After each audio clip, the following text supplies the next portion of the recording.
प्रिय दर्शकों, मैं आप सबका इस क्रमबद्ध बाइबल अध्ययन कार्यक्रम सत्य वचन में हार्दिक स्वागत करती हूँ। आज मैं आपको हर्ष के साथ ये बताना चाहती हूँ कि आज से हम एक नए और महत्वपूर्ण विषय बाइबल मार्गदर्शिका पर अध्ययन आरंभ करने जा रहे हैं। मैं विश्वास करती हूँ कि आप इस अध्ययन के द्वारा बाइबल सीखने के लिए आवश्यक बातों को जानेंगे। तो आइए हम परमेश्वर के दास के द्वारा बाइबल मार्गदर्शिका की महत्वपूर्ण बातों को सीखें।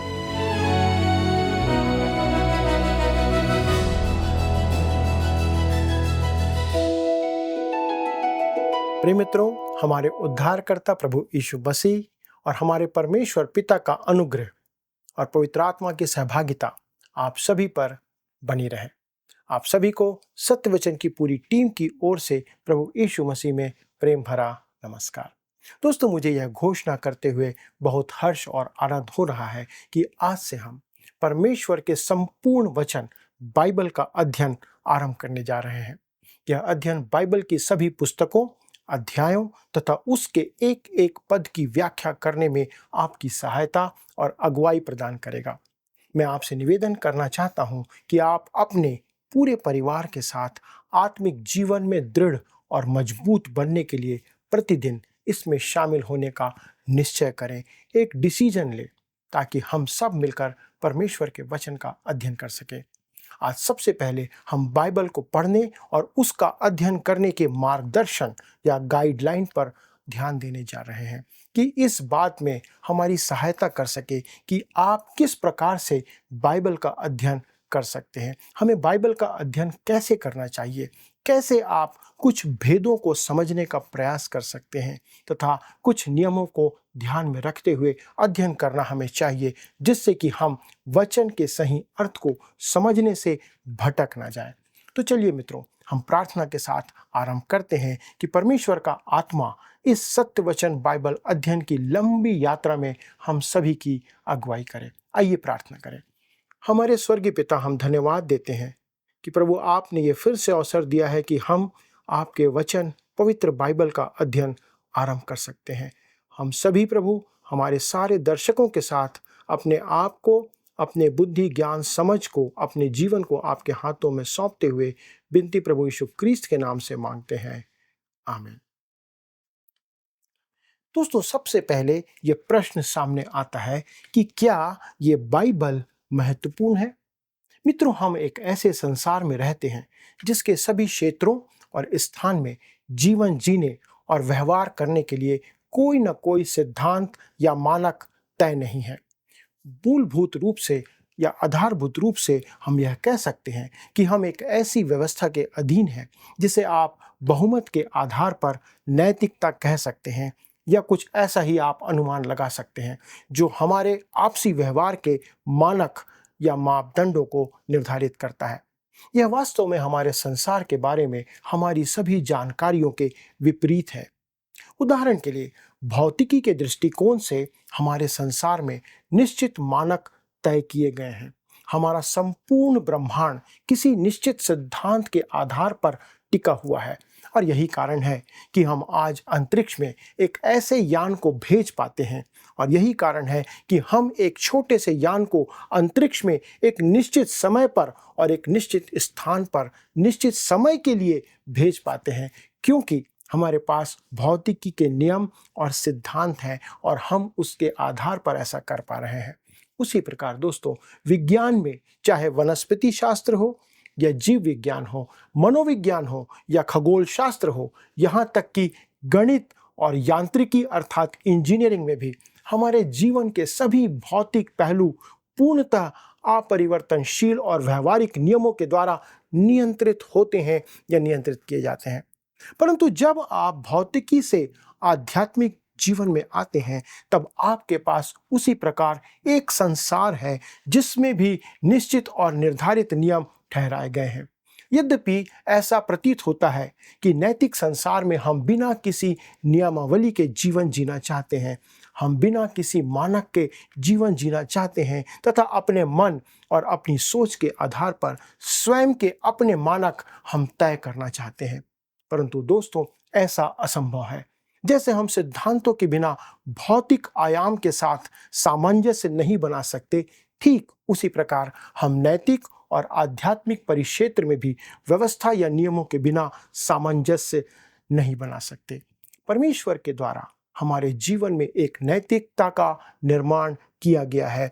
जिस प्रकार भौतिकी के नियम होते हैं, उसी प्रकार आध्यात्मिक जीवन के लिए भी नियम और मानक होते हैं। जब लोग मुझसे पूछते हैं कि क्या मैं यह विश्वास करता हूं कि HIV एड्स परमेश्वर के दंड का एक परिणाम है, दोस्तों मैं यह कहते हुए इसका उत्तर देना चाहता हूं कि एड्स उसी प्रकार परमेश्वर का दंड है जिस प्रकार नसों का कड़ा होना और सांस लेने की समस्या परमेश्वर का दंड है। आप सोच रहे होंगे कि मैं ऐसा कैसे कह रहा हूं। मित्रों, यदि आप जीवन भर शराब का सेवन करते रहेंगे तो निश्चित रूप से आपके लीवर की नसें कड़ी हो जाएंगी, और यदि आप जीवन भर सिगरेट पीते रहेंगे तो आपको सांस संबंधी या फिर हृदय संबंधी बीमारी अवश्य हो जाएगी।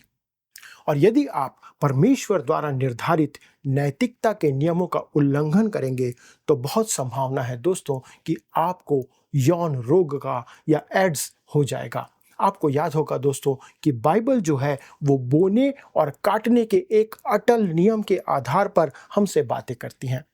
मैं आपको एक और उदाहरण देता हूं। परमेश्वर ने गुरुत्वाकर्षण या ग्रेविटी का नियम स्थापित किया है। मुझे नहीं लगता कि इस विषय में कोई बहस करेगा, क्योंकि यह एक सर्वमान्य नियम है।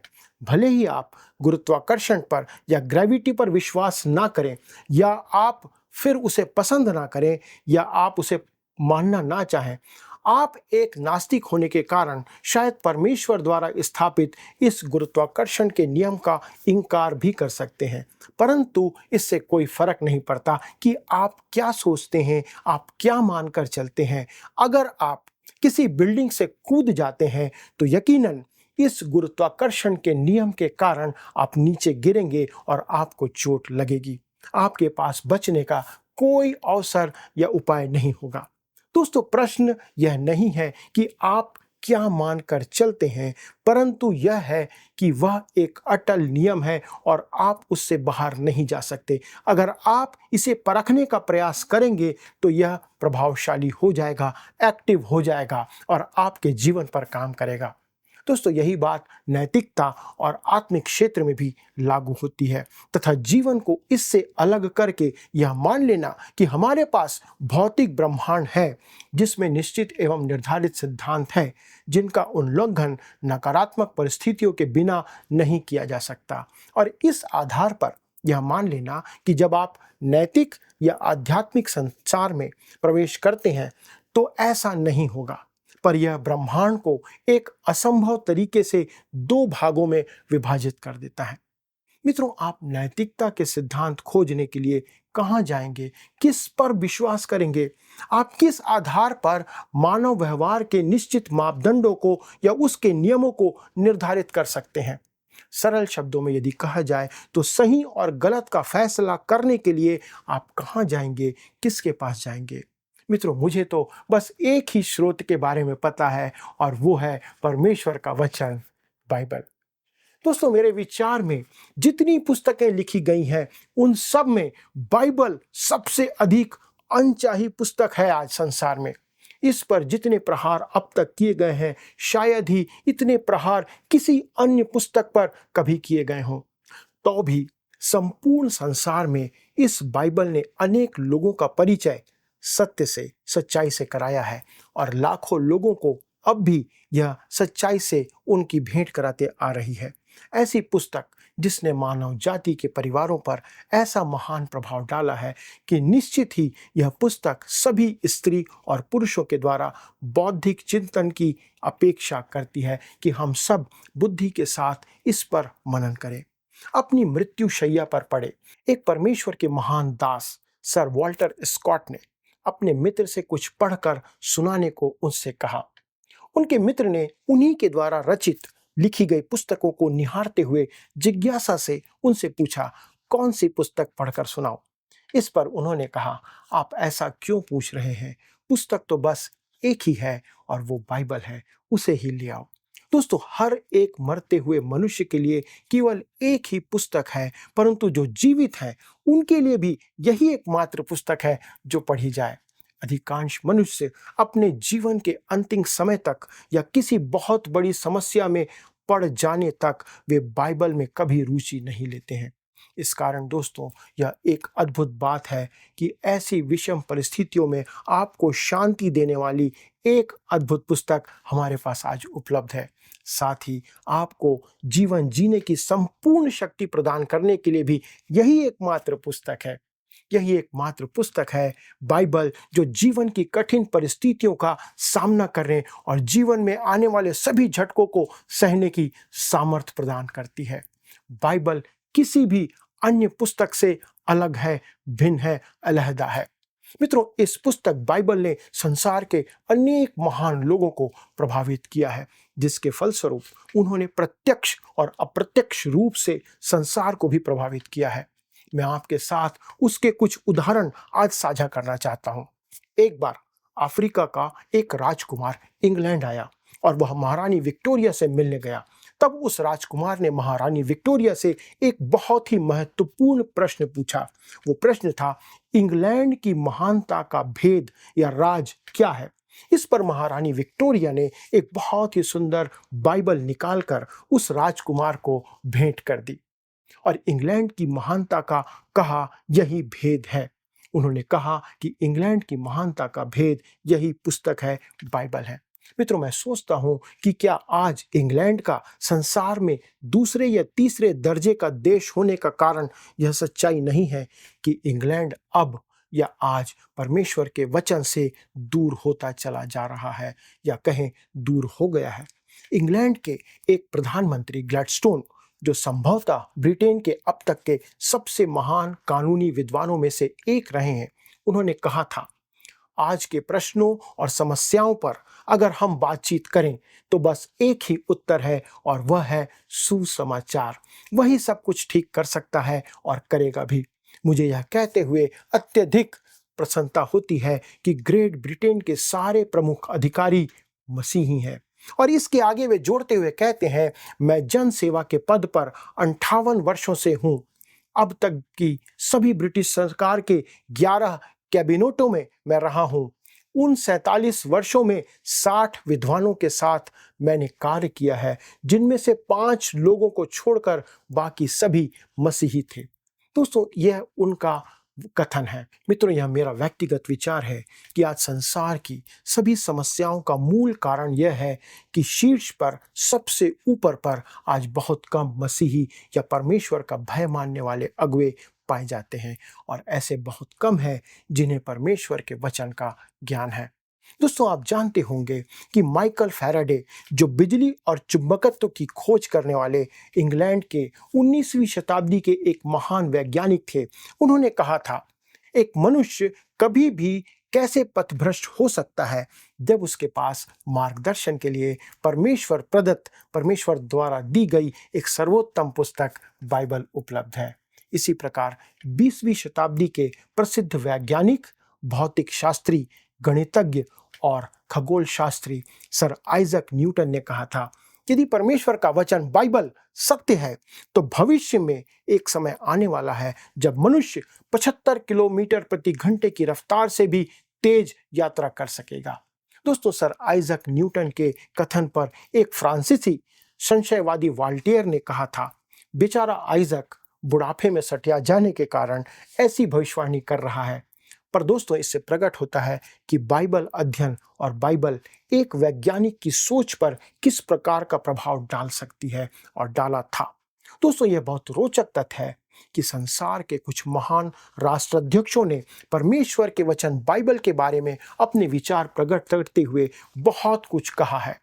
अमेरिका के दूसरे राष्ट्रपति श्री जॉन एडम्स ने कहा था, मैंने अपने संकीर्ण दायरे, अपनी सीमित संसाधनों तथा अपने व्यस्त जीवन के आधार पर संपूर्ण पवित्र शास्त्र का परीक्षण करके देखा है, और इसका परिणाम यह है कि बाइबल संसार की सर्वश्रेष्ठ पुस्तक है।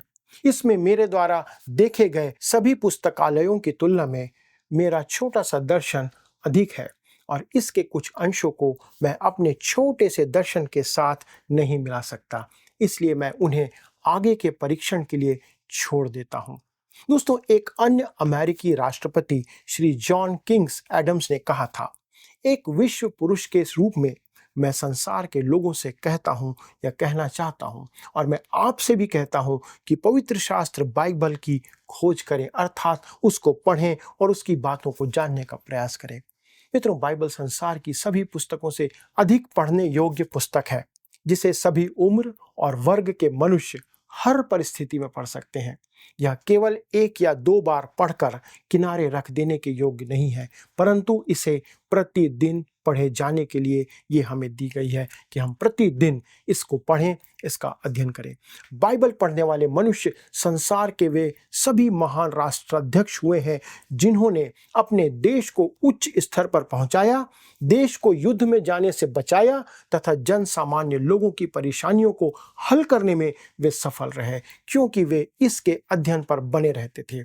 कोई इस बात के प्रत्युत्तर में कह सकता है, आज समस्याएं वैसी नहीं हैं जैसे पहले हुआ करती थीं, आज की समस्याएं बहुत बड़ी हैं। दोस्तों, वह उस समय की समस्याएं थी। आज न केवल इंग्लैंड परंतु अमेरिका भी परमेश्वर के वचन से दूर होते चले जा रहा है, और ऐसे अनेक देश हैं जो एक समय वचन को जानते थे और आज वचन से दूर हो रहे हैं। और हम जितना अधिक परमेश्वर के वचन से दूर होते जाएंगे, हमारी समस्याएं उतनी ही जटिल और विशाल होती चली जाएंगी। आज उन देशों में अधिकार प्राप्त पदों में ऐसे लोग बैठे हैं जो कहते हैं कि उनकी समस्याओं का कोई हल नहीं है। दोस्तों, यही कारण है कि आज मैं परमेश्वर के वचन को उसकी संपूर्णता में सिखाने का प्रयास कर रहा हूँ, जानने का प्रयास कर रहा हूँ, क्योंकि मेरा विश्वास है कि वही हमारी समस्याओं का हल निकाल सकती है, आपकी समस्याओं का हल निकाल सकती है। और स्पष्ट तौर पर आज हमें परमेश्वर के वचन की ओर मुड़ जाने की आवश्यकता है। एक और राष्ट्रपति हैं थॉमस जेफरसन। उन्होंने कहा था, मैं सदा से कहते आया हूं और आज भी कहता हूं कि पवित्र शास्त्र बाइबल का अध्ययन हमें बेहतर नागरिक, बेहतर जीवन साथी और बेहतर माता पिता बनाएगा। मित्रों, आज हमें इस विषय पर विचार करने की आवश्यकता है। जब लोग अपने ही शहरों को आज जलाकर तबाह करने का काम कर रहे हैं तथा तलाक जैसी घटनाएं आज हमारे समाज में, हमारे परिवारों में बढ़ती जा रही हैं, परमेश्वर का वचन हमारे लिए एक संभावना उत्पन्न करता है। हमारे पास इस पर एक आशा है। इसी प्रकार डैनियल वेबस्टर, जो कि एक प्रख्यात कानून के ज्ञाता और वक्ता रहे हैं, उन्होंने कहा था, यदि मेरी शैली और विचारों में कुछ भी प्रशंसनीय बात है, प्रशंसा की बात है, तो उसका श्रेय मेरे माता पिता को जाता है, जिन्होंने मेरे हृदय में धर्मशास्त्र बाइबल के प्रति आरंभिक प्रेम रोपने का काम किया था। दोस्तों, आज मसीही माता पिताओं का क्या हाल है? क्या आप अपने परिवार में एक छोटे से डैनियल वेबस्टर को तैयार कर रहे हैं, या फिर किसी एक विद्रोही नागरिक को आपके परिवार में आप तैयार कर रहे हैं? उन्होंने यह भी कहा था, दोस्तों, मैंने अनेक बार बाइबल को पढ़ा है, पर अब मैं उसके अनुसार चलने का प्रयास कर रहा हूँ। ये एक और महत्वपूर्ण बात है दोस्तों इस बाइबल के लिए। यह पुस्तक विधि और आध्यात्म दोनों के ज्ञाताओं, दोनों के शिष्यों के लिए और सभी मनुष्यों के लिए है। मुझे उस मनुष्य पर दया आती है, तरस आती है, जो इस पुस्तक में विचारों और आचरण का समृद्ध भंडार देख नहीं पाता है, जिसके लिए ये कूड़ा प्रतीत होती है। किसी परमेश्वर के महान दास ने इस बाइबल के संदर्भ में ऐसा कहा है और लिखा है, यह पूर्वी देश में रची गई तथा पूर्व देश की उपमाओं से सुसज्जित बाइबल संपूर्ण संसार के मार्ग में परिचित पदार्पण करती है और देश देश में प्रवेश कर अपने प्रियों को खोज लेती है। उसने अनेक भाषाओं में लोगों से उनके हृदय की भाषा में संवाद करना सीख लिया है, बातचीत करना सीख लिया है। वह राजमहलों में प्रवेश कर राजाओं को बोध कराती है कि वे सर्वोच्च परमेश्वर के दास हैं, तथा झोपड़ी में रहने वाले एक किसान को भी विश्वास दिलाती है कि वह परमेश्वर की संतान है। बच्चे विस्मय के साथ प्रसन्न होकर इसकी कहानियां सुनते हैं तथा बुद्धिमान मनुष्य उसे जीवन के दर्शन मानकर उस पर मनन करते हैं। संकट के समय के लिए उसमें शांति का वचन है, आपदा के समय में ढाढ़स बंधाने वाला वचन है तथा अंधकार के समय में जीवन में ज्योति लाने वाला वचन है। इसके उपदेश मनुष्यों की सभा में दोहराए जाते हैं तथा इसके नियम अकेले मनुष्य के कानों में फुसफुसाते हैं और उससे मनन कराते रहते हैं। दुष्ट और अभिमानी इसकी चेतावनी सुनकर कांपते हैं, परंतु दुखी और पश्चातापी मनुष्य के लिए यह एक मां की करुण वाणी है। जंगल और एकांत स्थान इसके द्वारा आनंद से भर जाते हैं और चूल्हे की आग ने इसके पुराने पन्नों को पढ़ने के लिए रोशनी प्रदान की है। इसने अपने आप को हमारे सबसे प्रिय स्वप्नों में बुना है, जिससे कि हमारा प्रेम, हमारी मित्रता, सहानुभूति और भक्ति, स्मृति और आशा इसकी बहुमूल्य वाणी के सुंदर वस्त्रों को धारण करे और हमारी सांसें गंधरस और लोबान के समान महकने लगे। मित्रों, यह है हमारी प्रिय बाइबल, जो परमेश्वर द्वारा प्रदान किया गया हमारे पास उसका वचन है। संसार में मनुष्य के पास परमेश्वर के द्वारा दिया गया एक ही संसाधन है जो हमें अनंत जीवन प्राप्त करने के लिए सहायता प्रदान करता है। यदि अनंत जीवन पाना है, पापों की क्षमा पाना है, तो केवल एक साधन है, बाइबल। संसार में मनुष्यों के पास अन्य कोई साधन नहीं है। प्रश्न यह है मित्रों कि क्या आप बाइबल को पढ़ रहे हैं, कि आप बाइबल को कितना महत्व देते हैं? आपके जीवन में यह बाइबल क्या महत्व रखती है? यदि महत्व रखती है तो प्रतिदिन इसे पढ़ने, मनन करने और उस पर विचार करते हुए आपको अपना जीवन आगे बढ़ाने की आवश्यकता है। निवेदन है कि आप हमारे साथ प्रतिदिन इस बाइबल के अध्ययन में बने रहें। आइए दोस्तों, हम परमेश्वर को धन्यवाद देते हुए प्रार्थना में जाएं।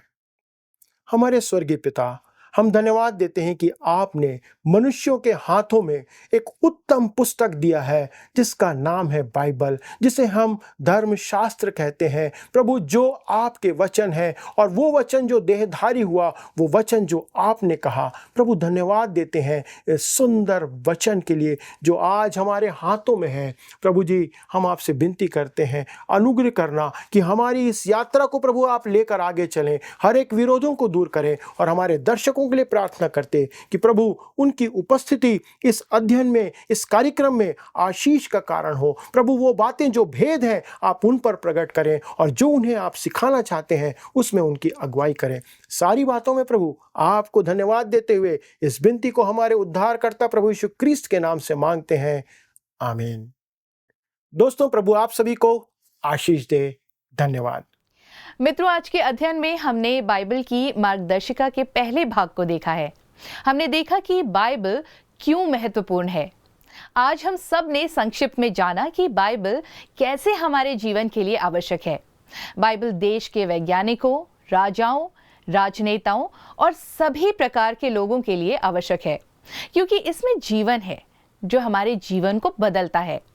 मैं आशा करती हूं कि आप अवश्य ही इस मार्गदर्शिका का लाभ उठाएंगे और जीवन में एक सही निर्णय लेंगे। परमेश्वर इसे समझने के लिए आपको सामर्थ प्रदान करे और सहायता प्रदान करे। आइए अब हम प्रश्नों को देखें। पिछले प्रश्न का उत्तर है सी, प्रभु यीशु। हमारी धार्मिकता का सूर्य प्रभु यीशु है। आज के अध्ययन पर आधारित प्रश्न है, बाइबल संसार की सभी पुस्तकों से अधिक डैश के योग्य पुस्तक है? ए ज्ञान, बी समझ, सी पढ़ने या डी शिक्षा? मित्रों, इस प्रश्न का उत्तर हमें कल सुबह 6 बजे से पहले विकल्प ए, बी, सी या डी के साथ अपना नाम, पता, स्थान के साथ 9651433397 96514333397 पर SMS या WhatsApp करें। यदि आप इस अध्ययन को दोबारा सुनना चाहते हैं तो स्क्रीन पर दिए गए वर्ड रिसाउंड्स टुडे हिंदी लिखकर आप हमारे YouTube पर सुन सकते हैं। अधिक जानकारी और प्रार्थना के लिए आप दिए गए नंबर 9651433397 96514333397 पर संपर्क कर सकते हैं। हमारे परामर्शदाता आपकी सहायता के लिए तत्पर हैं। परमेश्वर आप सभी को आशीष दे। क्या आपको यह कार्यक्रम पसंद आया? अभी हमें एक मिस कॉल करें और आप अगले विजेता हो सकते हैं।